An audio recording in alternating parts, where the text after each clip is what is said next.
নমস্কার, ৫টা ৫ স্পেশালে নিয়ে আমি অতনু রয়েছে আপনার সঙ্গে। শুরুতেই যে খবরে নজর রাখতে হবে, নবান্নের খবর। মুখ্যমন্ত্রী খুশি যে নতুন যে প্রকল্প, সেই প্রকল্প কৃষক বন্ধু প্রকল্পের আওতায় অন্তত ১,৫,০০,০০০ কৃষক এবং বর্গাদাররা তারা এসেছেন, তারা সুবিধা পাচ্ছেন।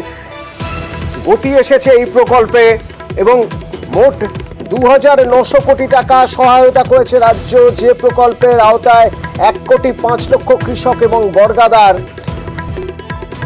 সরাসরি তাদের অ্যাকাউন্টে ২৯৩ কোটি টাকা সহায়তা। এ বিষয়ে আরো জানবো। আমার সঙ্গে রয়েছেন সোমরাজ প্রতিনিধি। সোমরাজ, নিঃসন্দেহে এক ভালো খবর, কারণ খরার মরশুম, তার আগে ঝড়, তারপরে এই যে সহায়তা, এই সহায়তা নিঃসন্দেহে এক ভালো খবর। একটু ডিটেলে জানতে চাইবো।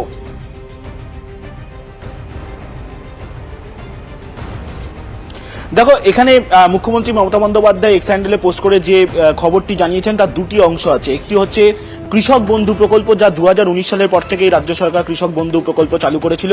সেই কৃষক বন্ধু প্রকল্পের অধীনে ১,৫,০০,০০০ কৃষককে আজ ২,৯০০ কোটি টাকা ব্যাংক অ্যাকাউন্ট মারফত দেওয়া হলো। অর্থাৎ ১,৫,০০,০০০ কৃষক আজকে রাজ্যে ২৯০০ কোটি টাকা তাদেরকে ব্যাংক অ্যাকাউন্টে পাঠিয়ে দেওয়া হয়েছে। এখানে যেসব কৃষকদের ১ একরের বেশি জমি রয়েছে তারা ১০,০০০ টাকা করে পান।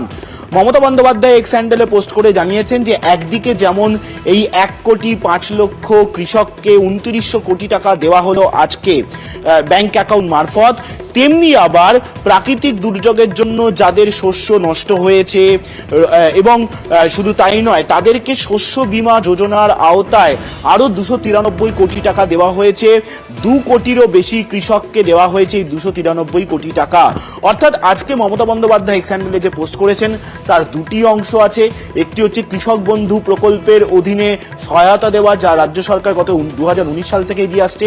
আরেকটি হচ্ছে বাংলা শস্য বীমা যোজনার আওতায় প্রাকৃতিক দুর্যোগে যাদের শস্য ক্ষতিগ্রস্ত হয়েছে তাদেরকে এই শস্য বীমা যোজনার আওতায় ক্ষতিপূরণ দেওয়া, এবং সেই হিসাবে রাজ্য সরকার ২৯৩ কোটি টাকা দিল। আর অন্যদিকে কৃষক বন্ধু প্রকল্পের আওতায় ২৯০০ কোটি টাকা দেওয়া হলো ১,৫,০০,০০০ কৃষককে। ধন্যবাদ সোমরাজ।